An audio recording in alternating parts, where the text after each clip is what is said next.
संघाच्या मुखपत्राची टीका राष्ट्रवादीच्या चांगलीच जिव्हारी लागली आहे। अजित पवार गटाने थेट संघावरच हल्लाबोल केलाय। लिहिता आणि बोलता आम्हाला पण येतं, लेख लिहून महायुतीमध्ये मिठाचा खडा टाकू नका असा हल्लाबोल अजित पवार गटाच्या सुरत चव्हाण यांनी संघावर केलाय। भाजपचा विजय झाला तर संघाच्या शिस्तबद्ध नियोजनामुळे आणि पराजय झाला तर अजितदादांमुळे। महाराष्ट्राच्या जनतेचा कौल रोष कोणावर आहे हे समजून घ्या असं सुरत चव्हाणांनी म्हटलंय।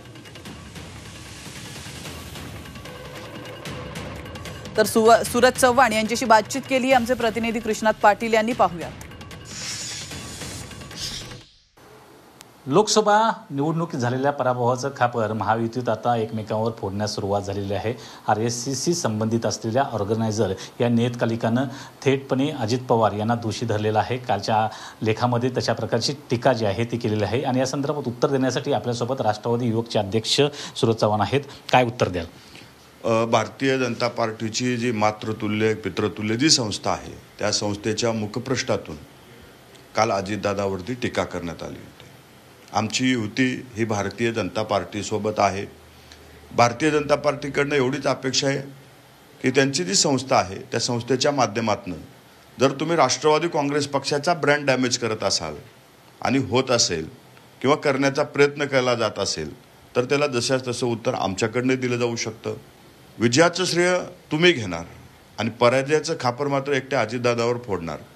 अशा पद्धतीच्या गोष्टी घडल्यावर जशास तसं उत्तर आम्हालाही द्यावं लागेल।